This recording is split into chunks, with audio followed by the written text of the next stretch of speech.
Well, shalom. Good morning. Selamat pagi. Apa kabar? Good. Baik. Selamat hari Minggu. Hari Minggu, hari memperingati hari pertama, hari bangkitnya Tuhan Yesus dari antara orang mati. Haleluya. Kalau itu hari kebangkitan Yesus, betapa dahsyatnya, betapa gembira kita di hari Minggu ini karena kita diselamatkan oleh Tuhan Yesus Kristus. I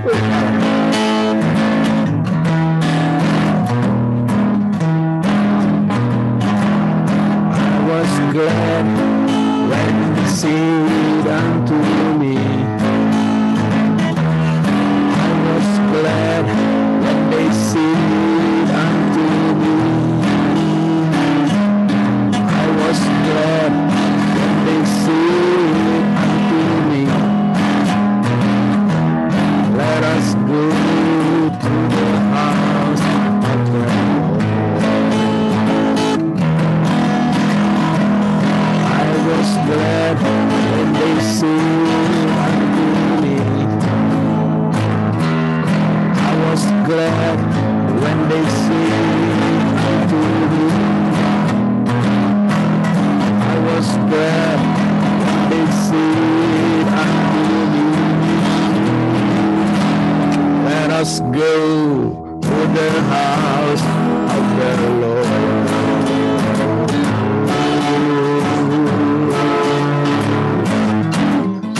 Let us go to the Lord's temple. Haleluya, kita pergi ke bait suci Tuhan, ke rumah Tuhan. Itu tertulis kata-kata di dalam Mazmur pasal 122.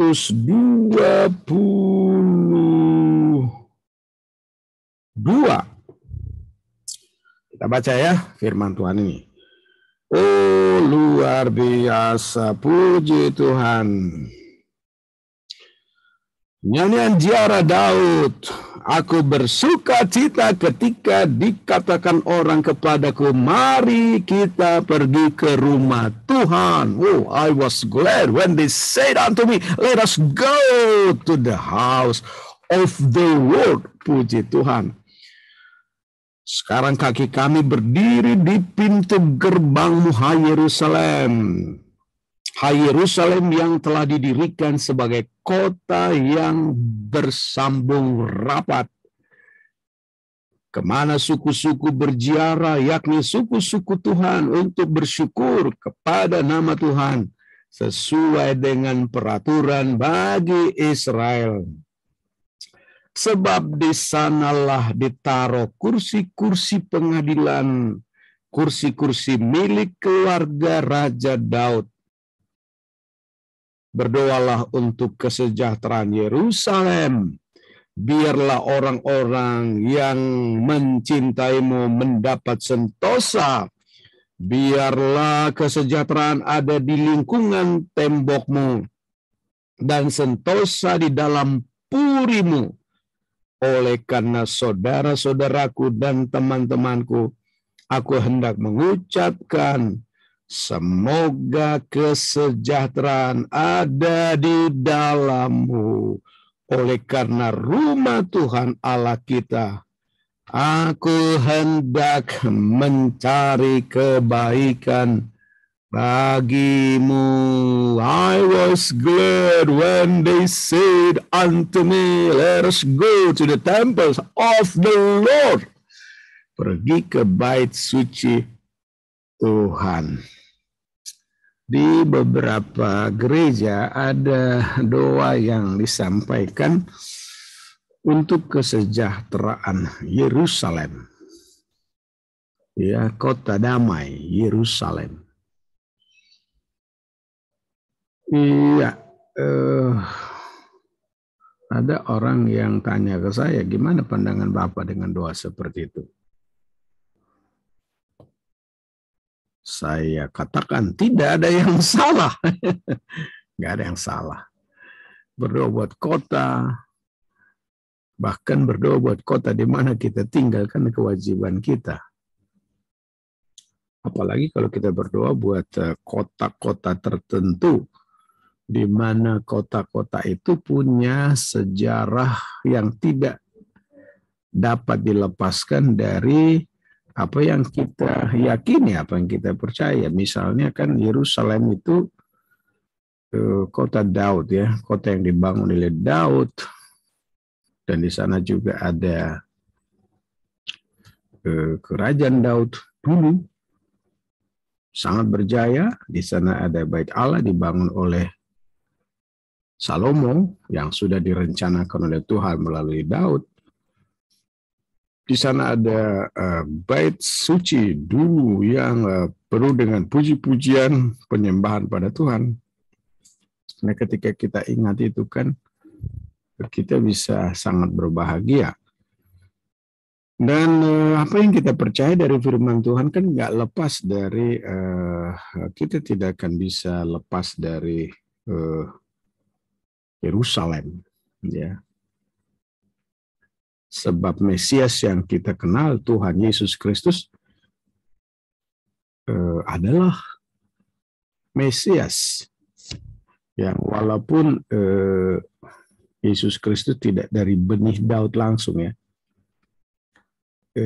Yesus itu lahir dari seorang perawan Maria dari keturunan Daud ya, tapi benih yang ada pada kandungan Maria bukan benih dari Daud, tapi dia adalah firman Tuhan yang telah menjadi manusia. Oh, jadi betapa bangganya kalau kita ingat Yerusalem. Ya, sekali lagi, boleh berdoa, silakan. Tidak ada yang salah di situ. Untuk mengingat, kita berziarah. Bukan kalau kamu mau pergi ke Yerusalem yang sekarang ini di Timur Tengah sana untuk tur, tidak ada yang salah ya. Namun ya sediakan duit banyak-banyak supaya bisa kamu menikmati dengan baik. Apa yang paling berkesan di hati saya pada hari ini adalah firman yang dikatakan tadi. Aku bersuka cita ketika dikatakan orang kepadaku, mari kita pergi ke rumah Tuhan. Rumah Tuhan di mana? Bait Allah itu di mana? Di Yerusalem. Ya. Itu bait Allah yang dibangun oleh Salomo besar dulu ya. Sementara tempat-tempat lain ketika orang Israel sudah berdiaspora, berserak, dibangun sinagog ya yang kecil-kecil. Kenapa mereka pergi berziarah ke sana dulu? Untuk mengingat betapa Tuhan membuat umat Tuhan ini menang. Yang kedua, betapa Tuhan menyatakan kehadirannya di Yerusalem. Nomor 3, betapa Tuhan menggenapi janjinya di Yerusalem. Iya. Ya, sekalipun orang Israel itu ya dia turun naik ya kerohaniannya sampai ada kalanya ketika mereka tidak setia pada Tuhan, mereka dibuang ke pembuangan di Babilonia, ke Asyur. Tapi sejarah membuktikan walaupun mereka dibuang ya, terbuang dari Yerusalem, Tuhan juga pada waktu-waktu ya, sesuai waktu Tuhan juga mengembalikan mereka setelah mereka bertobat sungguh-sungguh. Ya, lalu mereka bangun lagi Yerusalem. Memang Yerusalem kan pernah dihancurkan juga ya. Orang Israel tidak tinggal di sana lagi, bahkan alat-alat yang dipakai untuk rumah Tuhan dijarah. Tapi ada waktunya mereka juga kembali. Yosua dan Zerubabel membangun tembok-tembok Yerusalem. Ya. Kemudian ya berdosa lagi. Yang paling mengerikan adalah bahwa pada waktu masanya Jenderal Titus ya dari Roma menghancurkan lagi Yerusalem. Hancur-hancuran. Dan setelah Jenderal Titus 1.500 tahun lebih ibu kota ini tidak pernah lagi diakui. Bahkan bait Allah yang dibangun oleh Salomo tidak lagi dikuasai oleh orang Yahudi, ya. Tidak salah sampai sekarang. Tapi janji Tuhan dalam perjanjian baru ada waktunya. Mereka akan kembali dan mereka akan beribadah di sana. Sebab Tuhan tidak pernah tidak menggenapi janjinya. Apa yang ditulis dalam Alkitab itu pasti digenapinya. Tiap ayat, tiap janji pasti digenapi. Baik dalam perjanjian lama dan perjanjian baru, apa yang disampaikan dalam kitab Wahyu itu pasti digenapi. Oleh karena itu ketika kita diingatkan, ayo kita mengingat rumah Tuhan, ke rumah Tuhan, kita harus bergembira. Karena di rumah Tuhan ada Tuhan, di rumah Tuhan firman Tuhan disampaikan, janji-janji disampaikan, teguran-teguran Tuhan disampaikan. Di rumah Tuhan kita jumpa dengan sesama kita ya. Untuk di mana kita bisa berfellowship, menyatakan kasih kepada sesama kita. Dan sesudah kita di rumah Tuhan mendengarkan pesan-pesan Tuhan, kita keluar lagi dari rumah Tuhan ke pelataran untuk menjadi saksi, menjadi garam dan terang. So, jangan pernah lupa ke rumah Tuhan. Ketika saya mengajak kamu hari ini, ayo ke rumah Tuhan hari ini, ayo ke rumah Tuhan. Segera siapkan segalanya, datang ke rumah Tuhan. Memang di masa-masa pandemik ya, kita bersyukur pandemik sudah mulai turun ya. Kita boleh beribadah 50% dari kehadiran, boleh kita beribadah dengan menggunakan protokol kesehatan yang baik. Datang ke rumah Tuhan. Dan di gereja kita hanya 1 jam saja. Ya kalau lebih mungkin 15 menit ya. 1 jam saja. Dengan sukacita kita maksimal menggunakan segala waktu.